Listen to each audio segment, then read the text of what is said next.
British Spy Stories, Season 2, The Kill Order. Episode 5. Laravelle sits at a table in the airport with the remains of a bacon sandwich in front of her. She gulps another mouthful of tea. Her phone is already switched off in her pocket, partly in preparation for the flight, and partly to give herself some breathing space after the past 24 hours. With the constant string of public announcements, she has tuned out of the sounds of passengers and aircraft around her. Then something makes her notice what is coming from the tannoy. Was that her name they mentioned? Her cover name is common enough. She looks around for the information desk and walks over to a small man with a large hat on, who is sitting on a tall stool. "I'm Sabrina Miller," she says in Russian. "Was that an announcement for me?" The man frowns at her at first and clicks the screen in front of him with a mouse. "Miller?" he says eventually, and she nods. "Call this number." He puts a note on the countertop. Laravelle smiles weakly and walks to a bank of isolated seating at one end of the glass and steel building. She holds down the power button to her phone and waits for it to boot up.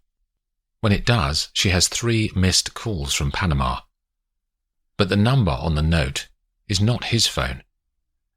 She punches in the digits from the paper and waits for the line to connect. "Douglas Limited." It's today's shadow greeting. She recites her MI6 password into the phone. "Laravelle, it's cabinet maker. London Control, we've had reports about windfall. I sent in the complete status change earlier," she says. "Coda successfully dispatched." "There's been an incident on the road, we hear," says Cab. "What sort of incident?" "Small arms fire. The vehicle was stopped and the back doors forced." "Oh, Christ," she says. "No details beyond that currently. We wanted you to go and have a look." "What about Panama?" "We can't contact him," says Cab. "What do you mean?" "He's not responding to calls." "You've tried all channels?" "Naturally. He's off-grid." Laravelle has no time to think about why he might have done that. Then Cab says, "It's about a 2-hour drive out of Minsk." She takes a deep breath out. "And no more details?" she says. "Deaths, injuries?" "Sorry." "What was the source of this intel?" "Satellite," says Cab. "Yanks were observing ops of theirs in the region and spotted the attack." "You got the video?" "Sure. Send into your phone now." A notification arrives and she pulls down the top menu and clicks on a file, then watches an aerial shot of a lorry on a road. 2 cars are chasing it and cutting off its path. Then 4 figures jump out and surround the juggernaut. The quality of the video isn't good enough to see the minutiae of what the attackers do, but she can see the driver being pulled out of the cab and laying on the ground. Then 2 of the attackers go around to the back doors and force them open. One disappears inside, and a minute later other figures start to get out of the back. Then the video ends. "It's all we've got," says Cab in the earpiece. "Okay, let me get out there," she says. "Send me the grid ref." "Report back soonest, please," says Cab. "Sure." There is only one small gap in the bedroom curtains, but the sun aligns perfectly, and a small spot of bright yellow sits on Ella's face. It gradually moves up towards one eye in the course of a few minutes, and the light and the heat suddenly cause her to wake into the cold morning as she opens her eyes. She hasn't been sleeping well since she met Marjorie for lunch. Ella was brought up to be honest, and it is part of her personality that she likes. She wants to have a life based on candour, not veneer. Marjorie's suggestion to suppress her connection to Stefan isn't honest. The thought brings back the feeling in her chest that has been with her for 2 days. Not pain, but nerves, that tell her she has to do the right thing, no matter what the consequences. She gets up and makes coffee. The filter machine begins its gurgling serenade, and she goes into the bathroom. She hears a mobile ringing, then realizes it's hers, which is always a surprise, as she so rarely uses her phone as her phone these days. If it does ring, her first thought is always it must be someone else's device, as the ringtone isn't that familiar to her, like the bell on the house phone had been when she was a child. Ella walks to the bedroom. The machine is still warbling on the bedside cabinet, and she reads the screen, but it says number withheld.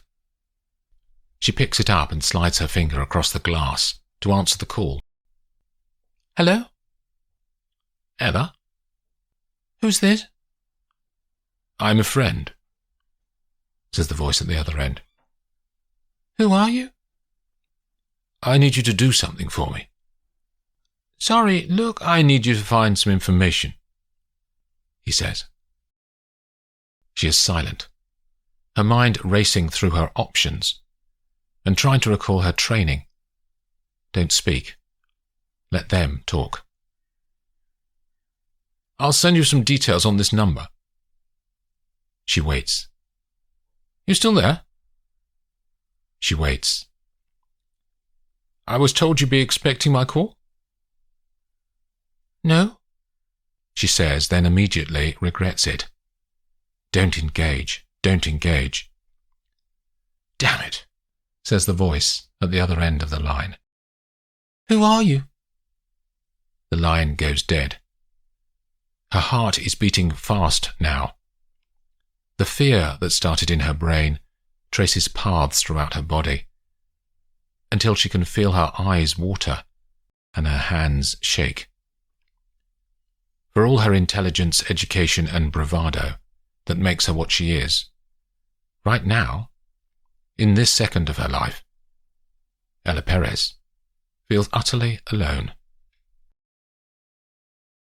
Her journey from the airport had started in darkness, but now the hard red dawn stretches out ahead of Laravelle.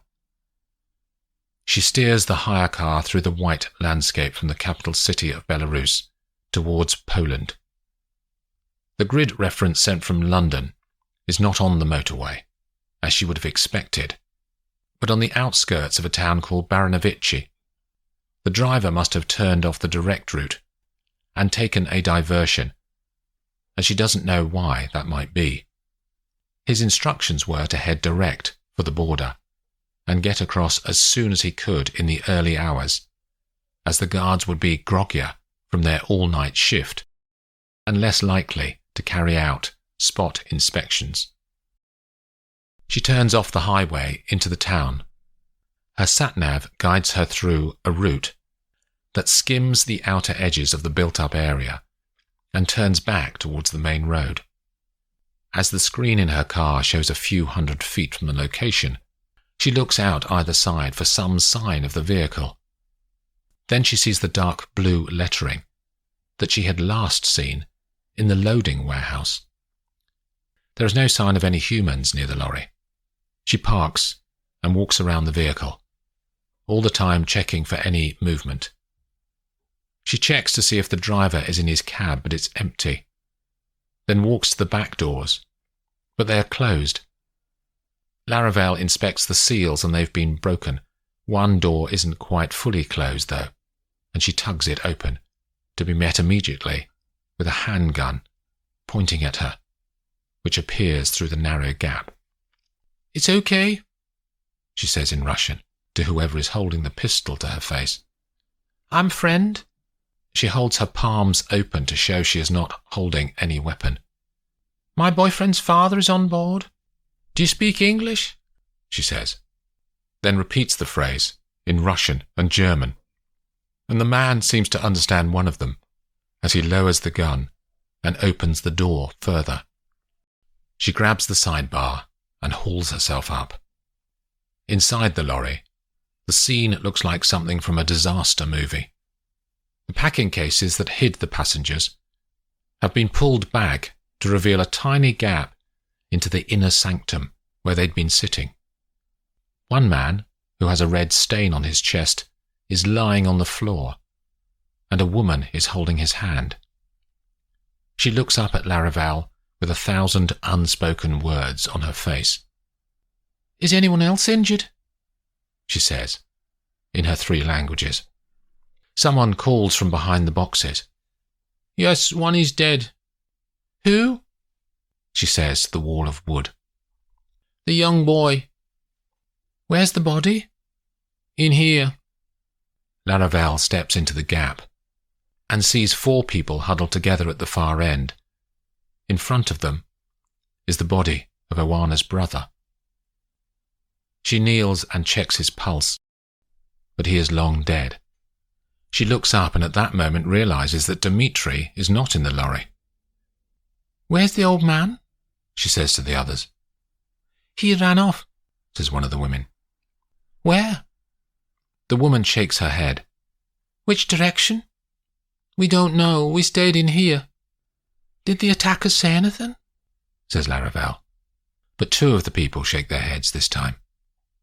She scrambles out of the trailer and jumps back down to the road, then walks away from the vehicles and makes an encrypted call to London, out of earshot.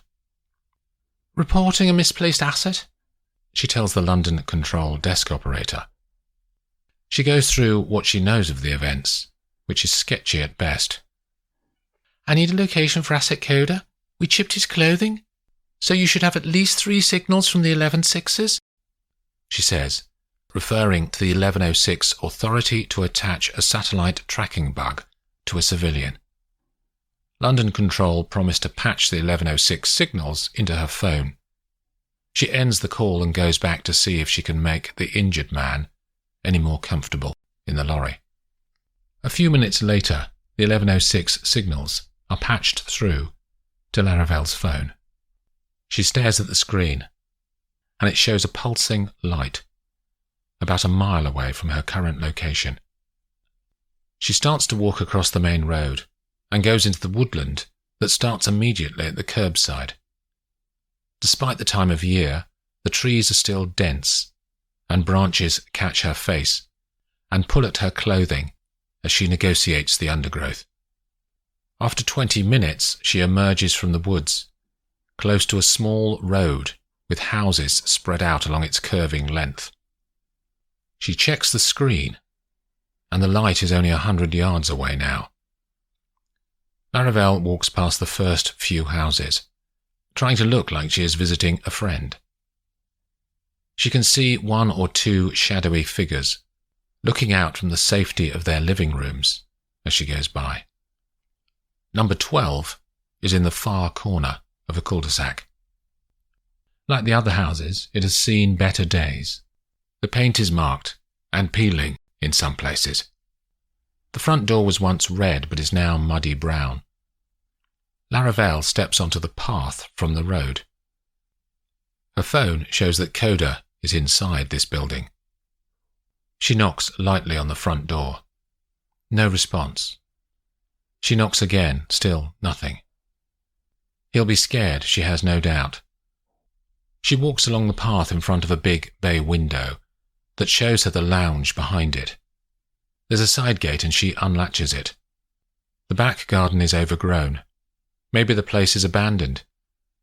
Laravelle reaches the back window to the lounge. There are no signs of any activity. She tries the back door, and it's unlocked. She steps inside.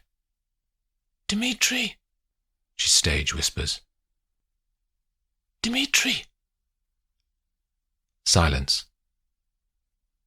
"It's Sabrina." No movement or sound comes from anywhere around her. She walks through the rooms on the ground floor, but no one is here. Then she hears it, a tiny creak of wood above her head. She starts to ascend the staircase, slowly, not wanting to frighten Coda any more than he is already. Laravelle listens every few steps. but doesn't hear the noise again. She steps into each of the 3 bedrooms in turn. Nothing in the first. The second is empty, apart from a broken suitcase. In the third, there's a wardrobe. She draws her weapon, stands back, and pulls the door open, suddenly. She only just manages to catch Dmitri as he falls forwards, out of his hiding place, and into her arms. She staggers back with the weight of the man, then lays him down. There's a wound down one side of his torso. His clothing is torn, revealing damaged flesh, but he's alive. Laravelle inspects his body for any other wounds, but there are none. She sits on the floor next to him. After a moment, she pulls out her phone and makes a call. "Laravelle asset report," she says into the device. "Coda located." "Good news, Laravelle," says Cabinet Maker in London Control. "We need an extraction, Cap. 1 injured civilian asset." "How serious is the injury?" "I'd say he can't survive more than 6 to 8 hours in this state." "Okay, Laravelle," says Cab. "I'll come back to you with the extraction details. Hold." She can hear muffled conversations. "Sorry, Laravelle, they're saying 15 to 17 hours for extraction, but we'll work on it. We can see the grid ref where you are now. Is that the extraction location?" "Yeah," she says. "Quick as you can, Cab. He doesn't look good." "We're on it."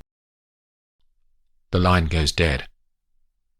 She leans back against the wall and looks down at Dimitri's pale features and wonders if he will survive the next few hours until he can be picked up and taken to safety.